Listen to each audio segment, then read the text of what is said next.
حضرت علی مرتضی رضی اللہ تعالیٰ عنہ کو دیکھا کہ وہ کسی فکر میں ڈوبے ہوئے تھے. کس فکر میں ڈوبے ہوئے تھے؟ وہ کسی فکر میں ڈوبے ہوئے تھے. وجہ پوچھی حضرت علی رضی اللہ تعالیٰ عنہ سے تو حضرت علی نے فرمایا میں نے ایک شخص کو غلط گفتگو کرتے ہوئے سنا ہے. میں چاہتا ہوں کہ عربی کے قواعد پر کوئی کتاب لکھی جائے، ایسی کتاب کہ جس کے ذریعے پھر لوگ غلطی نہ کریں.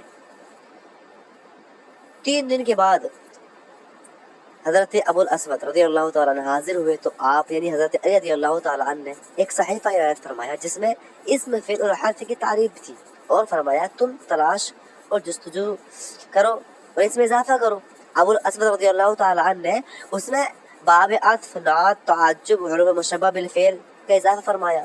جو کچھ لکھتے اسے اصلاح کے لیے حضرت علی مرتضی رضی اللہ تعالیٰ عنہ کی خدمت میں پیش کر دیا کرتے ہیں. جو بھی کچھ لکھتے وہ حضرت علی کی خدمت پیش کر دیا کرتے تھے کہ حضور یہ میں لکھا ہے، اس کو آپ اصلاح فرمائیں اور اس کو آپ شائع کریں. جب حضرت ابو الاسود بہت کچھ لکھ چکے تو حضرت علی رضی اللہ تعالیٰ عنہ نے فرمایا ما احسن هذا النحو الذي قد نحوت، یعنی کتنا اچھا تو نے قصد کیا ہے، کتنا اچھا تو نے قصد کیا ہے، کتنے اچھے طریقے سے تو نے اس کو لکھا ہے. حضرت علی رضی اللہ تعالیٰ عنہ نے کیا کی؟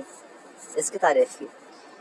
اب ظاہر سی بات ہے کہ جب حضرت علی رضی اللہ تعالیٰ عنہ نے اس کا مشورہ دیا اور خود حضرت علی رضی اللہ تعالیٰ عنہ نے اس میں فعل حرف کی تعریف کی تو پتہ چلا کہ اس کے واضح حضرت علی رضی اللہ تعالیٰ عنہ، لیکن مصروفیات کی وجہ سے حضرت علی رضی اللہ تعالیٰ عنہ نے کس کو کہا؟ حضرت ابو الاسود کو کہ آپ اس کے اندر اضافہ فرمائیے. ٹھیک، اضافہ فرمائیے. تو اب مصروفیات رہی ہوئیں گی حضرت علی رضی اللہ تعالیٰ عنہ کو، اس وجہ سے حضرت علی رضی اللہ تعالیٰ عنہ نے اس پر اور کام نہیں کیا بلکہ ایک طریقہ دیا اور اس کو واضح کیا. اس کے بعد میں حضرت ابو الاسود رضی اللہ تعالیٰ عنہ نے کیا لکھا؟ عطف، نعت، تعجب اور مشبہ بالفعل کا اضافہ فرمایا. تو حضرت علی رضی اللہ تعالیٰ عنہ نے فرمایا ما احسن هذا النحو الذي قد نحوت، تو نے کتنا اچھا اس کا قصد کیا ہے. تو یہ علم نحو کی جو ابتدائی ضروری باتیں تھی وہ میں نے آپ کو بتلا دی. اور نحو ماشاءاللہ بہت ہی زبردست کلام ہے بھائی. اگر آپ کے پاس نحو و صرف نہیں ہے تو مان لیجئے کہ آپ کے پاس کچھ بھی نہیں ہے، کیونکہ اگر آپ کے پاس میں علم نحو ہے تو آپ ایک زبردست مدرس بن سکتے ہیں بھائی. اس لیے محنت سے اس کو پڑھیں. انشاءاللہ میں بھی محنت سے پڑھانے کی اس کو کوشش کروں گا. چلو بھائی ختم کرتے ہیں. واللہ المرام بحقیقت الکلام.